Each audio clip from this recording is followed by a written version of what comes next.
अस्सलामु अलैकुम वरहमतुल्लाहि वबरकातुह। दोस्तों, इस्तकबाल है आपका मसाइल हयात के फ़िक़ही प्रोग्राम में। आज के इस प्रोग्राम में हम आपसे मुखातिब हैं, तो चंद सवालात इंशाअल्लाह आज के इस एपिसोड में, इस प्रोग्राम में हम करेंगे, जो बहुत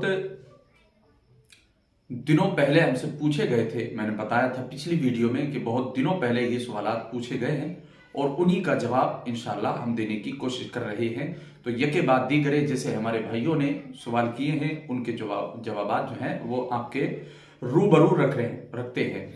और आपका भी अगर कोई सवाल है तो आप कमेंट के ज़रिए या डिस्क्रिप्शन में नंबर मौजूद हैं, उन नंबरात पर आप व्हाट्सएप कर सकते हैं। अपने सवाल, अपना नाम, अपने शहर का नाम लिख करके सेंड कर सकते हैं हमको। तो आइए चलते हैं उन सवालों की तरफ। पहले मैं आपको सवाल बता देता हूं। सवाल ये है, क्या कब्र पर मिट्टी डालने के बाद हाथ झाड़ सकते हैं या नहीं झाड़ सकते हैं? दूसरा सवाल यह है कि वलीमे की मुद्दत क्या है?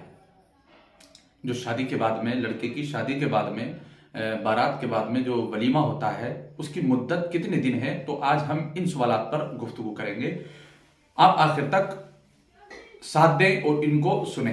पहला सवाल हमारा ये कि कब्र पर मिट्टी डालने के बाद, यानी जब मुर्दे को मिट्टी देते हैं, तो उस वक्त कब्रिस्तान में बहुत सारे मसाइल जो हैं वो अवाम के ज़बान पर होते हैं। और कोई कहता है कि हाथ ना झाड़ो, कोई कहता है कि हाथ झाड़ना चाहिए, कोई कहता है कि मिट्टी से साफ करना चाहिए, कोई कहता है कि धोने चाहिए। उस वक्त ऐसे ऐसे मसाइल कब्रिस्तान में उखड़ते हैं कि लोग उनको मस्जिदों में अपने अइम्मा के सामने नहीं, उलमाए कराम के सामने नहीं उठाते हैं, बल्कि वो सिर्फ और सिर्फ जनाजे ही में उठते हैं और वहीं दफन हो जाते हैं। ये तभी सवालात होते हैं कि जब लोग कब्रिस्तान में जाते हैं। उसके बाद में जब आ गए तो वहां से आने के बाद में कोई भी आलिम दीन से या अपनी मस्जिद के इमाम से कोई भी दरियाफ्त नहीं करता कि ये मसाला क्या है। तो आइए इसका जवाब। सवाल आपने सुन लिया है कि कब्र पर मिट्टी डालने के बाद में हाथ झाड़ सकते हैं या नहीं झाड़ सकते हैं। तो इसका बिल्कुल मुख्तसर जवाब यह है कि आप हाथ झाड़ सकते हैं। इस अमल को करने में कोई भी हरज नहीं है, कोई हरज नहीं है इस मसले को करने में। आपने अगर मिट्टी दी है तो आप उसको झाड़ सकते हैं, इस तरीके से झाड़ सकते हैं और धो भी सकते हैं। बहुत सारे लोग ये समझते हैं कि हाथ धोना यानी घर से पहले हाथ धोना चाहिए, घर के नल पे हाथ नहीं धोना चाहिए। ये सिर्फ और सिर्फ खुराफातें हैं। आप या तो बराबर में अगर कहीं नल है तो आप वहां भी हाथ धो सकते हैं और हाथ झाड़ भी सकते हैं, साफ भी कर सकते हैं। वो मिट्टी कोई नापाक मिट्टी नहीं है। अगर कोई लोग समझते हैं कि, बहुत सारे लोगों का तो ये नजरिया रहता है कि कब्रिस्तान की मिट्टी घर नहीं जानी चाहिए। अल्लाह अकबर। तो ये नजरिए जो है वो गलत है। आप घर जाके भी हाथ धो सकते हैं, वहां हाथ झाड़ भी सकते हैं, कोई हरज नहीं है।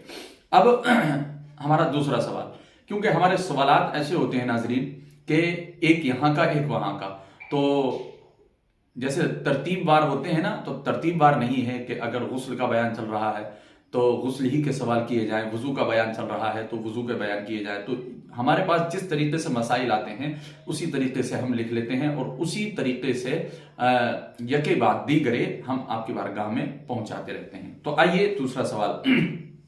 वलीमा जो शादी के बाद में होता है, उसकी मुद्दत क्या है? उसके बारे में दावत वलीमा के बारे में फरमाते हैं, दावत वलीमा सिर्फ पहले दिन है या उसके दूसरे दिन है, यानी सिर्फ 2 दिन है।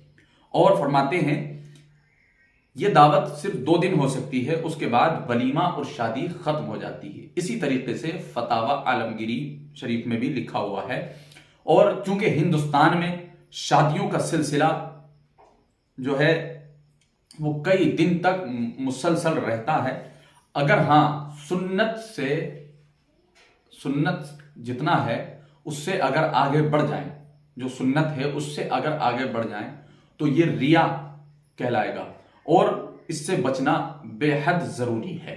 तो आपने ये सुना है कि बहुत सारे लोगों का तो ऐसा मसला रहता है कि शादी के फौरन, जैसे आज लड़के की बारात गई